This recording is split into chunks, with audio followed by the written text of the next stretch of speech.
on. Come on. Come on.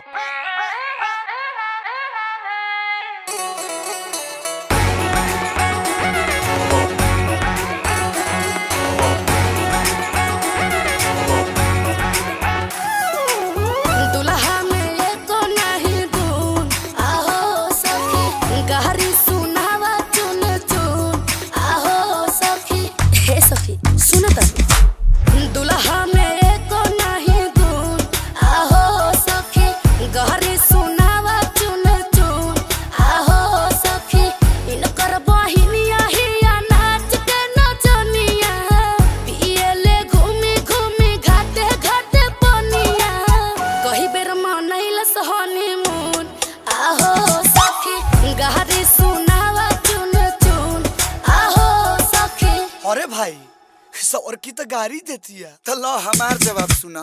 हमारा लको तो एगो पून आहो साली गाड़ी ना गावो चुन चुन आहो साली मन बात चल चला संग ही में सिस्टर के खूबे ही लई हो ससुरारी वाला बिस्तर के लंदन ले जाई हनीमून आहो साली गाड़ी ना गावो चुन चुन आहो साली। हे सखी तनी तो कुछ सुना दा। हाँ तो ले आओ सुनो। कैला तू दहेज में डिमांड बबुआ एसी टीवी कूलर ब्रांड बबुआ अरे अपने तो बड़ा चिला गोजुरो नियन खोजेला बहिन हमर चांद बबुआ हथिया हथिया सोर कैला गोदा हो ना ले ओइलो हथिया हथिया सोर कैला गोदा हो ना ले ओइलो जाए बहिन बेचनु तू ना मावा हसइलो जाए बहिन बेचनु तू ना मावा हसइलो जाए बहिन बेचनु तू।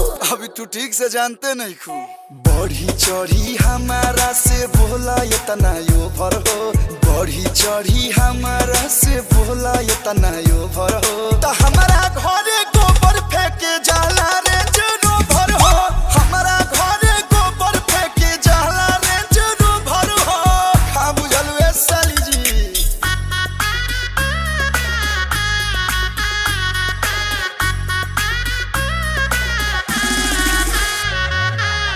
गोरे गोरे बड़े तोहर बाप महतरिया हो गोरे गोरे बड़े तोहर बाप महतरिया हो तू कैसे कोरिया हो गइला आहो दुल्हा कहसा के थरिया हो गइला आहो दुल्हा ए तनी समाधियो के देखला त आवा सभा का सब तोर में रील क्रिएटर में सभा का सब तोर में रील क्रिएटर में समधि के बहनिया नाचे सोनपुर थिएटर में समधि के बहनिया नाचे सोनपुर थिएटर में समधि के बहनिया नाचे। अरे ढेर देर से चुप बाड़ू तू कुछ गादा। हाँ तो ला सुना सखी सुता के ले ले पंडित जी बैठा के ले